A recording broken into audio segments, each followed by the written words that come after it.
Folks, we are back. The Breakdown Boys. Wade, Sensei.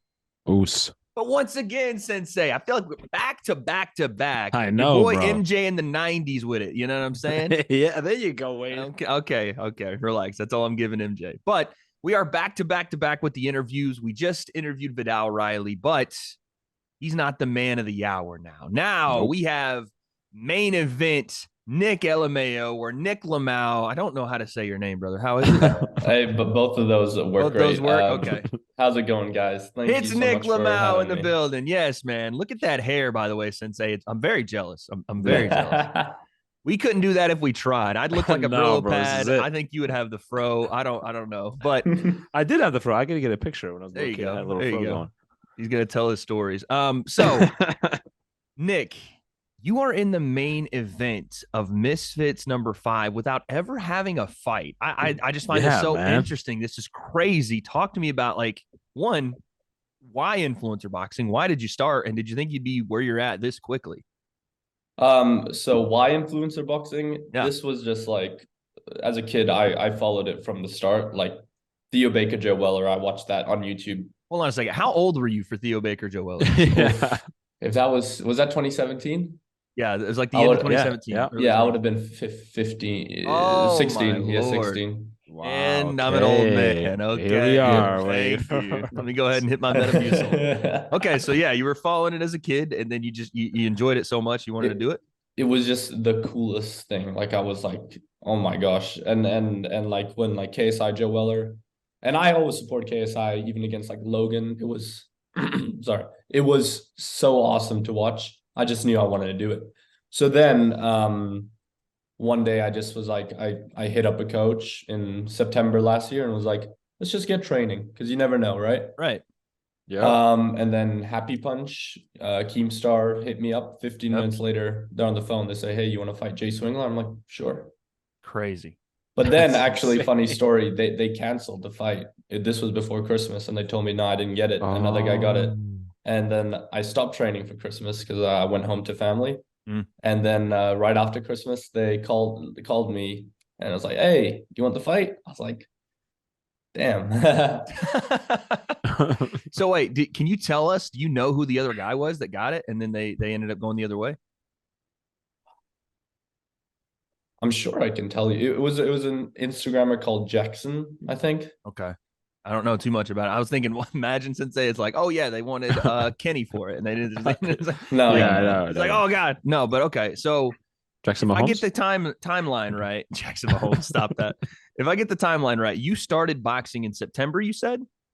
Yeah, like last week of August, first week of September, around there. So you're telling me, Nick, that you've only boxed for about 6 months. Good Lord have mercy. And but did you do like karate as a kid or anything? You know what I'm saying? When I was 7, I did taekwondo. How long are we talking? Not too long. Not too long. Because the reason we ask, man, and it's a compliment to you, is we watched and we're gonna get into the J fight in a second, but we watched your spar with Jarvis, right? And Jarvis is a guy that's now been training for a couple of years, and we looked at that and went, wait a second. This kid, NichLmao, he's got some skills. Like, you know, you're raw, you're new, but there's some things you're doing that guys don't pick up until year 2, man. Like, you know, there's just things that you're doing naturally that we're like, hold on a sec. This kid either has a lot of experience and he's not telling anyone, this all poppy route potentially, or he's just raw. He's really, really good. So we are impressed with you, man. Talk to us about that spar and what it's been like learning the sport of boxing. Okay, yeah. So that spar at that point, I think it was in like this end of November, beginning of December or something. At that point, I'd been sparring for like 2 months. Were you fighting a lot as a kid? Were you fighting a lot again? No, bro. No. It doesn't make sense, bro. Okay. It was very I take it very seriously. Before I had a fight, I was training like I had a fight. I think it's just how I am as a person. Yeah. And I think my natural fighting disposition just matched with what my coach was teaching me, and it just meshed really well. Obviously, as you guys can see, not very traditional, a little bit like weird and awkward, but it works for me. And I thank you to Jarvis. He was so awesome for, doing some work with me. Yeah.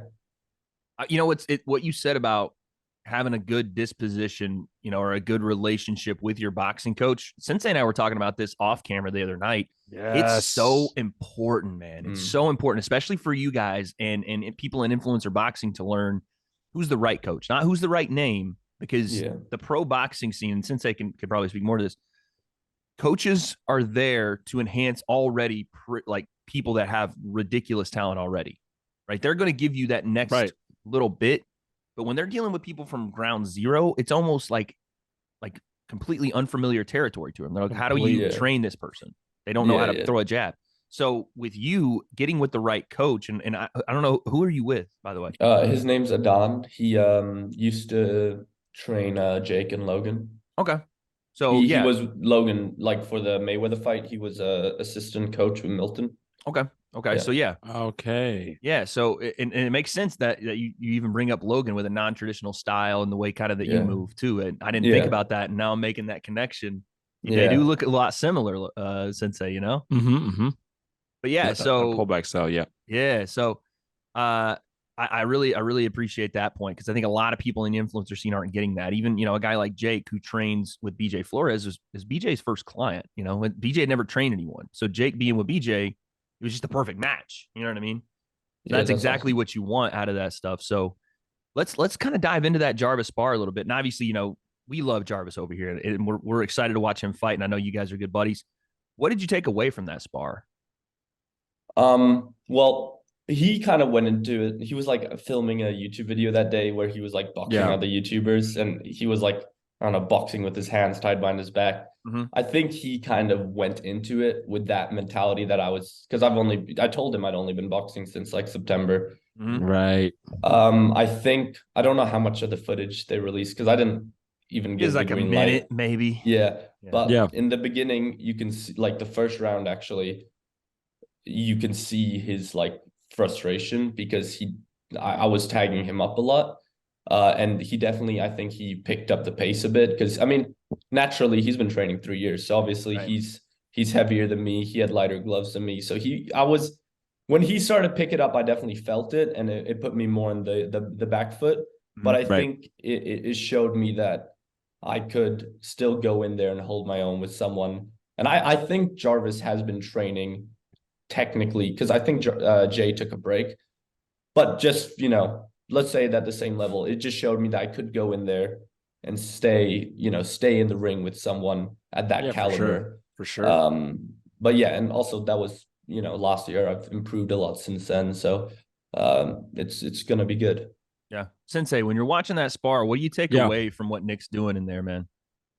Well, he's not just the main thing is this: when you new people, when they're fighting, often what you see is your turn, my turn. That's what we say. I go, you go, right?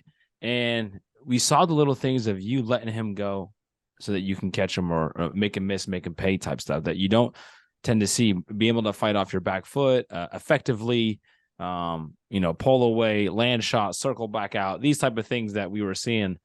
You don't typically see right away. We like to see people who are headhunting. That's typically what you see, right? People just landing punches and trying to get out of the way of punches instead of playing the game and setting stuff up. So I guess my question to you is, you said you've been a fan, and this is what's interesting, right?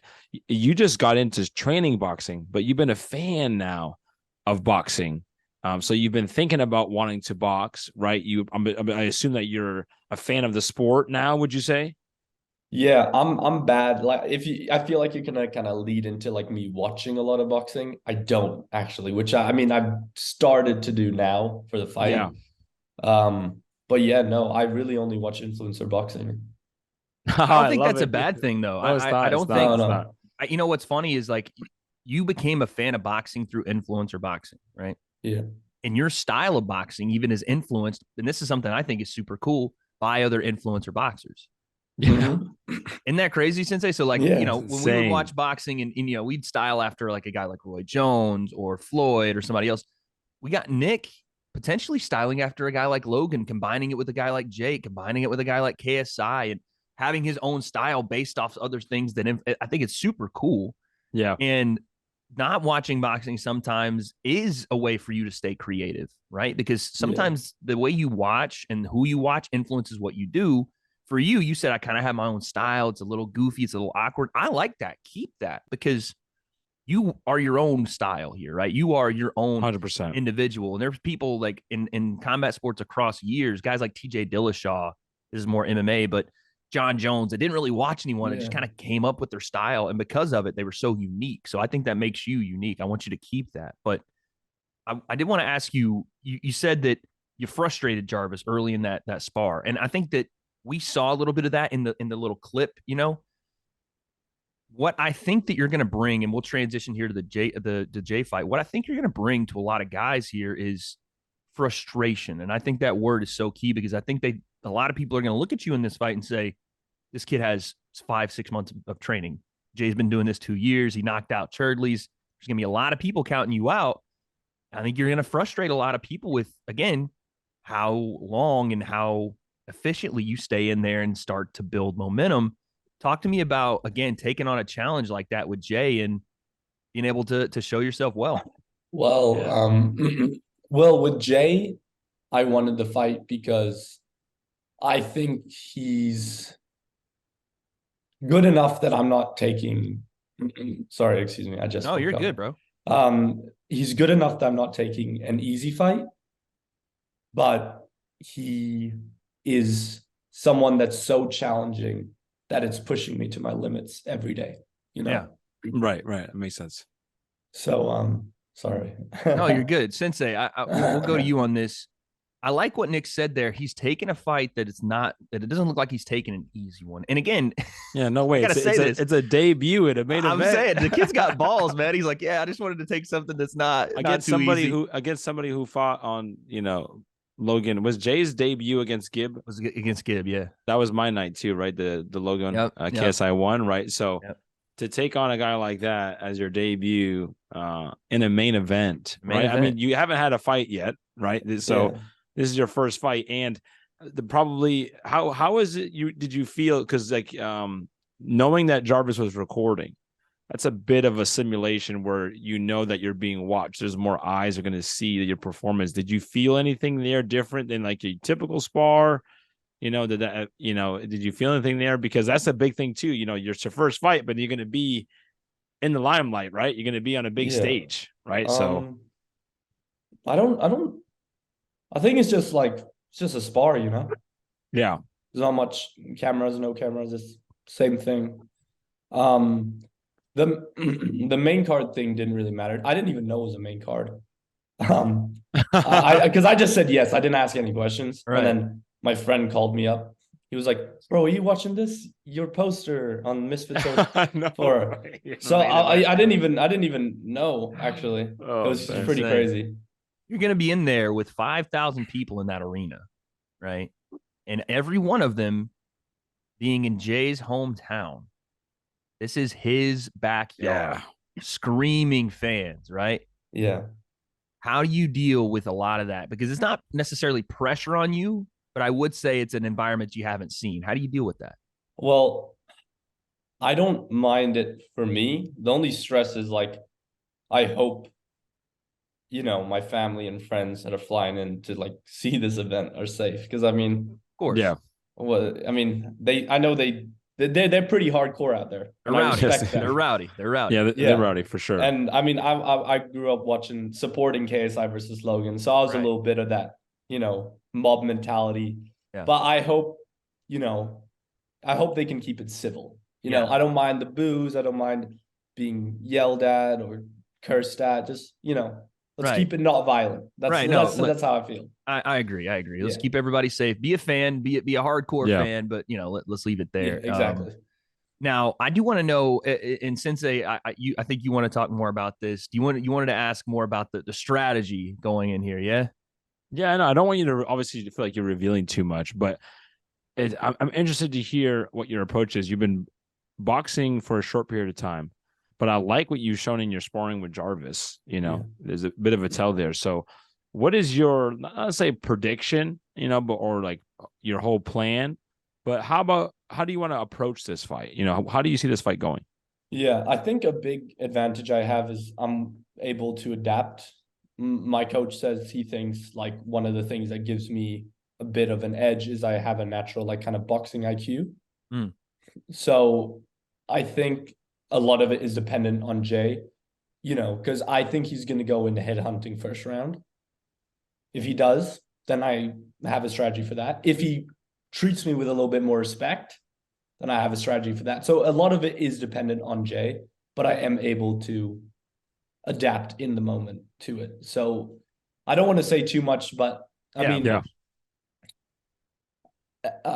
yeah, I don't really want to say too much because I didn't even want them to put out sparring footage of me. Yeah, of course. So I'm trying to play it as close to my chest as possible. Oh, you can leave it there, Nice. man. And Sensei, the way this kid talks, he gets it. I know. He doesn't have tunnel vision. That's what it is. It's what I'm saying. He gets Most it as people, far as most the way people to have think about it. tunnel vision early on, and they keep that tunnel vision. So the fact that you don't have tunnel vision is great. And you soak it in the sport. You're thinking the game is the stuff that we want to hear. So I'm excited, man. Hearing I am this too, makes me. man. I am I'm too. excited. I wanted I'm to. I excited. wanted to ask you this. You have your plans, and obviously we're not going to go into those in depth. But watching Jay, let's say the Churdley's fight. What did you see out of Jay? Obviously, there's things you can take advantage of, but just in general, watching him fight, is there anything there that concerns you? Well, I have to assume Jay's different because if Jay is as good as he is in that Churdley's fight, I mean, he. I just Talk to him. Talk bro. to him. I just Talk mean to like him. he was like standing there like shaking his hands, lifting his back. I mean, I'm just saying, and he's like I don't think Jay's a bad boxer fundamentally. Yes. I think like fundamentally him hitting the pads, he's clean with it. I respect him. He's a Right. tough opponent. Mm-hmm. I just don't think he has any like natural like finesse or flair or talent. He doesn't have a unique skill that sets him apart. He's just another guy. That's how I feel about him. So I feel like he could go out there and he could just be leagues above me in terms of experience, and that just trumps me. But from what I saw in the Churdley's fight, I think I'm gonna outbox him every day of the week. Wow. I love the confidence, man. I love really, it. really do, because we need guys like this in the scene, man, that are not afraid to come in and be themselves, and not like in a way that's like, yeah, I'm the shit. What up? You know what I mean? But just genuinely being like, I believe in myself to this degree, and my confidence is unwavering. This is why the work that I put in, how dedicated. Like, I love this, man. So I wanted to ask you. You said you're a fan, Nick, and we'll wrap this thing up soon. But you said you're a fan. Did you get to watch any Face Sensei when you were growing up? What do you think about my man? I watched. yeah. I watched the first fight. Yeah. I was like, yeah, Faye's got this. It was easy. So, but yeah, no, I definitely watched the fights. I watched like when you were training, like KSI, and yeah, I followed that stuff. Who That's right dope, now would you say is your favorite influencer boxer to watch outside of maybe KSI? Like who would be a guy you're like, man, I really love watching him work? Bro, actually, a couple years ago, I tried to call out Gib. Uh-huh. For that the social gloves one. Okay. Okay. I'm very happy that didn't go through, because that guy is a machine. Yeah, bro. Yes. I can see why Jay doesn't want that fight, because that guy. I watched the Austin McBroom ringside. Oh my goodness, that is crazy. He's a tank. I don't know why he's not on more people's top 5. He's a beast. Yeah, bro. He is. Yeah. He's gonna, like, for what I understand, he's gonna have a fight coming up. Hopefully before the end of the year, we'll see. But it's just a reminder every time he steps in, the work he puts in. I've talked to people that have been. I've talked to him, but I've talked to people that have been around him. They're like, dude, all the dude does is watch Cobra Kai and train. That's it. That's all he does, bro. So he's just grinding it out, just killing it. But that's dope. Yeah, Give is the man, and I think we'll see him soon. But we'll get you out of here, Nick. We just wanted to leave it like this. Do you have any message for Jay? I know you guys have only talked kind of once or twice, but he's gonna watch this. I know Jay. He's my guy. What do you got to say? What do you got to say to Jay? This last little message here.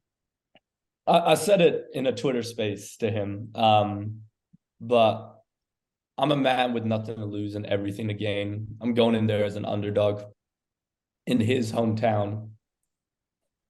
I'm dangerous for him, so he's got to watch out. Woo! Sensei, there it is, man. Listen, he is NichLmao, NichLmao, if you want to go crazy with the spelling and the euphonics. But he's also the main event of Misfits #5 from Telford, UK. His first fight, 6 months in. We don't give a damn. He said he's coming for the crown. Jay, you better be ready. Nick, thank you for joining us, man. Hey, let the people know where they can find you, bro. Yes. Hey, Twitter, NichLmao. NichLmao on Twitter. Sensei, we are out of here. Nick, thank you very much. It's been The Breakdown. We'll see you guys next time.